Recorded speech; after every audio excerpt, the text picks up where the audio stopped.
यमुना में क्रूज चलाने का रास्ता साफ, दिल्ली की सोनिया विहार से जगतपुर तक मिलेगी सेवा। क्रूज पर्यटन जिसका दिल्ली के लोगों को वर्षों से इंतजार था और जिस पर पिछले 1 साल से काम चल रहा था, अब दिल्ली में निजाम बदलने के साथ ही कागजों पर आ गया है और जल्द ही उसके धरातल पर आने की उम्मीद है। इसके लिए प्रस्ताव बनाया गया, मंजूरी दी गई और मंगलवार को इस योजना को लेकर दिल्ली और केंद्र सरकार के विभागों के बीच समझौते पर हस्ताक्षर भी हुए। सरकार की योजना अप्रैल से शुरू हो रहे नए वित्त वर्ष के पहले महीने में यमुना के पानी में ये क्रूज उतारने की है। केंद्रीय बंदरगाह, जहाज रानी और जलमार्ग मंत्री सर्बानंद सोनोवाल ने इस योजना के लिए हर संभव मदद देने का आश्वासन दिया है। सोनिया विहार से जगतपुर शनि मंदिर तक यमुना नदी में क्रूज चलाने का रास्ता साफ हो गया है। करीब 6 किलोमीटर की इस दूरी को पर्यटन स्थल के रूप में विकसित किया जाएगा। इस योजना को मूर्त रूप देने के लिए मंगलवार शाम को ITO के पास असिता पार्क में दिल्ली सरकार के पर्यटन विभाग, सिंचाई एवं बाढ़ नियंत्रण, दिल्ली जल बोर्ड, दिल्ली विकास प्राधिकरण और केंद्र सरकार के भारतीय अंतर्देशीय जलमार्ग प्राधिकरण IWAI के बीच समझौता हुआ। इस मौके पर केंद्रीय बंदरगाह, जहाज रानी एवं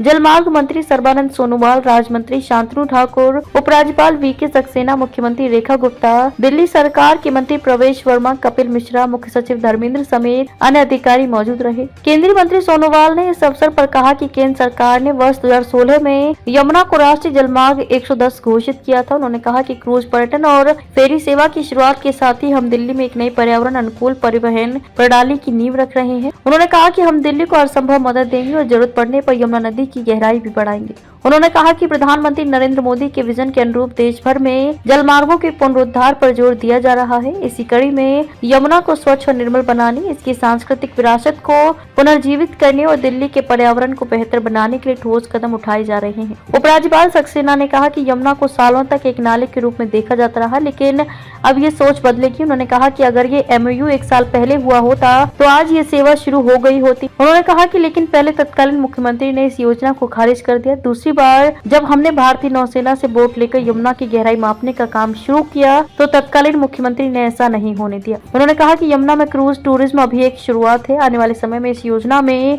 PPP mode, public private partnership को भी बढ़ावा दिया जाएगा ताकि इस योजना को नई ऊंचाइयों पर ले जाया जा सके। उन्होंने दिल्ली के लोगों से यमुना को सिर्फ एक नदी के रूप में नहीं बल्कि अपनी सांस्कृतिक विरासत और मां के रूप में देखने की अपील की।